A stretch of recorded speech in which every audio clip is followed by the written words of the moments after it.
il y a un esprit près de Dieu, il y a des anges de Dieu qui vont souffler de 4 vents afin que les finances de quelqu'un puissent ressusciter. Ce matin, je ne parle pas d'autre chose, je parle des finances qui sont mortes. Et je sens dans mon esprit que pendant ces quelques minutes, il y a un vent qui vient du ciel, que Dieu est en train de souffler afin que tes finances puissent revivre. Si c'est à toi que je parle, dis Amen. Le prophète dit, je prophétisais selon l'ordre qu'il m'avait donné et l'esprit entra en eux. J'aimerais dire à quelqu'un que l'esprit va entrer en toi et quelque chose va se produire. Si c'est à toi que je parle, dis Amen. Si c'est de toi que je suis en train de parler, dis Amen. Si vous voulez, ce texte de Ézéchiel 37 est un texte que nous avons longtemps prêché. C'est un texte que moi personnellement j'ai beaucoup prêché. Et nous l'avons prêché généralement dans des contextes où nous parlons de la Pentecôte, où nous parlons de l'Esprit de Dieu.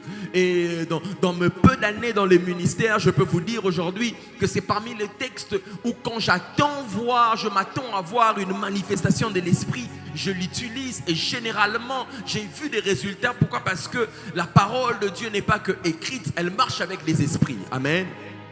Et toutes les fois on a parlé de ce contexte dans les moments des Pentecôtes, on a vu Dieu se manifester. Et pendant que j'étais en train de préparer ces quelques minutes où je serai en train de vous parler, l'Esprit de Dieu m'a ramené à Ézéchiel 37 et il m'a ramené spécifiquement au vent qui devait souffler.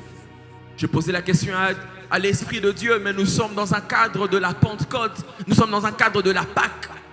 Nous célébrons plus la résurrection de Christ, mais pourquoi?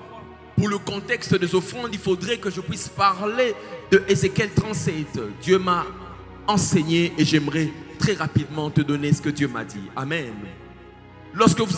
Quand vous êtes un bon étudiant de la Bible, d'accord? Lorsque vous faites vos études bibliques, vous allez remarquer avec moi que toutes les fois où Dieu veut donner la vie, toutes les fois où Dieu veut créer la vie, il passe toujours et très souvent par les vents. Il passe toujours et très souvent par le souffle. Dans Genèse 1, la Bible dit, pendant qu'il a formé l'homme et que l'homme était encore une masse seulement de terre, pour que l'homme devienne une âme vivante, Dieu a soufflé. Dis avec moi le vent. Dieu a soufflé et l'homme est devenu vivant. Amen. Je vais aller très loin. Lorsque vous allez dans le Nouveau Testament, après que Jésus-Christ ait fini sa mission, il s'apprête à monter au ciel. Une des choses qu'il fait pour que les disciples reçoivent le Saint-Esprit, encore une fois, il souffle sur eux. Dis avec moi, il souffle sur les disciples. Le vent. Dis avec moi, le vent. Donc vous comprenez avec moi ici que dans la méthodologie de Dieu, généralement pour qu'il puisse ramener quelque chose du monde mort au monde du vivant, il passe par les vents. Vous comprenez avec moi ici que très généralement dans la méthodologie de Dieu, lorsqu'il veut ramener quelque chose qui n'existait pas à la surface terre, à la sphère vivante, il passe par les vents. Quelqu'un m'entend? Encore une fois ici, Dieu va prendre son prophète, l'emmener dans cette vallée d'ossements desséchés. Et pour que ces ossements desséchés reviennent à la vie, Dieu utilise encore les vents. Je suis convaincu que ce matin, Dieu a vu les finances de quelqu'un. Je suis convaincu que Dieu a vu que les choses ne marchaient pas dans ta destinée. Je suis convaincu que Dieu a vu que les choses ne marchaient pas dans ta vie. Je suis convaincu que le Dieu que tu pries en ces lieux a entendu te plaire.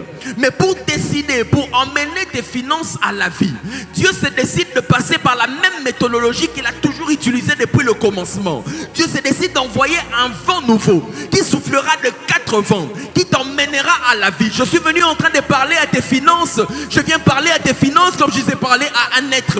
Je parle à tes finances parce que ton argent entend. Oh mon Dieu. Je suis venu parler à tes finances parce que l'argent a des oreilles. Je suis venu déclarer dans le nom de Jésus-Christ qu'il y a un vent qui souffle de 4 vents, qui fera en sorte que tout ce qui était mort dans ta vie, les finances qui n'existaient plus dans ta vie, reprennent vie. Et cela dans le nom de Jésus-Christ. Est-ce que je peux continuer? Et lorsque vous lisez dans la Bible, vous allez remarquer avec moi que la Bible est pleine de métaphores. La Bible est pleine des sens métaphoriques. Et l'une des métaphores qu'on utilise généralement pour parler de l'offrande, c'est la semence. On est bien d'accord? Une forme métaphorique qu'on utilise pour parler de l'offrande, c'est la sémence. Pourquoi on parle de l'offrande comme étant la sémence? Parce que l'offrande joue exactement le même rôle dans le monde spirituel que la sémence joue dans le monde physique. Oh mon Dieu, est-ce que je prêche à quelqu'un ce matin? Help me, Holy Spirit. Mais vous allez remarquer avec moi que si l'offrande est une sémence, pour qu'une sémence arrive à se multiplier, le maître l'a dit dans Jean, le grain qui est tombé, la semence qui est tombée à terre ne peut pas se produire si elle ne meurt. Je paraphrase pour quelqu'un. La graine qui est tombée ne peut pas produire des fruits si elle ne meurt. Amen. En d'autres termes, qu'est-ce que le prophète Gratien essaye de te dire? C'est que la mort de tes finances est le conditionnement idéal qui t'emmènera à la multiplication. La mort que tu es en train d'expérimenter dans tes finances actuellement est le conditionnement nécessaire dont Dieu a besoin pour te faire passer dans ta phase multiplicative. Est-ce que je parle à quelqu'un? Le temps difficile par lequel tu es en train de te passer, de vivre en ce moment, c'est le conditionnement nécessaire. C'est les protocoles dont Dieu a besoin afin de t'emmener à X résultats. Est-ce que je parle à quelqu'un ce matin? J'aimerais dire à quelqu'un, arrête de te plaindre pour ce que tu n'as pas. Arrête de te plaindre pour ce que tu manques. Parce que ce que tu manques est en fait la sémence spirituelle qu'il faut pour permettre à Dieu de multiplier. Ce que tu manques, les choses que tu n'as pas, appellent des choses que tu dois avoir. Est-ce que je parle à quelqu'un ce matin? Écoute-moi très bien. Lorsque la sémence entre sous la terre, il y a quelque chose qui se produit. Avant qu'elle commence à se produire, elle meurt. Elle meurt. Je dis à Dieu, mais qu'est-ce que tu m'enseignes ici? Il m'a dit, regarde, lorsque la sémence meurt, pour qu'elle arrive à se produire, elle a besoin d'un souffle. La terre s'arrange à produire de l'oxygène. Je suis dans le cours de botanique. La terre s'arrange à produire de l'oxygène. Pour que la matière qui est enfouie sous le sol arrive à se développer, elle a besoin de deux choses. Elle a besoin de l'eau et elle a besoin de l'air. La terre produit de l'air sous la terre. L'eau qui entre produit aussi ce qu'on appelle de l'oxygène. Et ces matières constituent tout ce dont la plante qui est entrée, la graine qui est entrée, a besoin pour son développement. Que je parle à quelqu'un. Dans cette situation dans laquelle tu as été enfoui, là où le monde t'a oublié, là où le monde s'est dit que tu ne peux pas te relever, je vois la terre, oh mon Dieu, je vois la voix de Dieu te localiser de là où tu es et te permettre de te relever. Et te permettre de te relever. Quelqu'un ce matin est en train de me regarder, il se dit, prophète, moi je suis à Bethesda. Je suis à cette piscine. Je n'ai personne qui va me jeter dans l'eau. Prophète, je suis dans cette piscine. Je n'ai personne qui travaille à la présidente qui va me pistonner. Prophète, moi je suis ici. Je n'ai pas un riche parent qui va me positionner. J'aimerais te dire que le riche parent que tu as, c'est Jésus. J'aimerais te dire que le riche parent que tu as, c'est Jésus. J'aimerais te dire que sur la croix, il est parti porter toutes les recommandations nécessaires dont tu as besoin afin que tu ne manques de rien. Je pensais que je prêchais à l'église de voisins.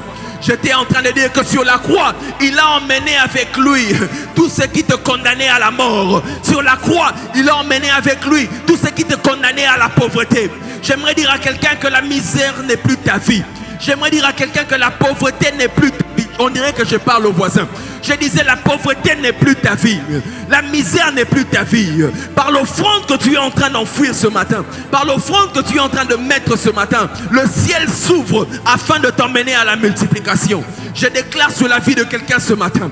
Je déclare sur une femme ce matin. Je déclare sur un homme ce matin que ce que tu manquais, Dieu te l'accorde à partir de maintenant. Que ton offrande ne soit pas seulement un billet de banque, mais que ton offrande soit une sémence qui va mourir, mais qui va recevoir le vent de l'esprit afin d'apporter la multiplication dans ta vie. Je viens parler à tout ce que tu manquais. Je viens parler à tout ce que tu n'avais pas. Je viens parler à tout ce que le diable t'avait ravi. Qu'à partir de maintenant, que le vent souffle en ta direction. Que le vent souffle en ta direction. Que ce que tu manquais te soit restitué. Que ce qui t'avait été volé te soit restitué. Que ce que le diable t'avait pris, que Dieu te les redonne. Je déclare qu'à partir de maintenant, ton nom est effacé dans la liste de ceux qui souffrent. Ton nom est effacé dans la liste de ceux qui manquent. Ton nom est effacé dans la liste de ceux qui n'en ont pas. Qu'à partir de maintenant, parmi les riches de ce pays, qu'on marque ton nom. Oh, je suis en train de prophétiser. Je suis en train de prophétiser sur toi. Je déclare qu'à partir de maintenant, que ton histoire commence à changer.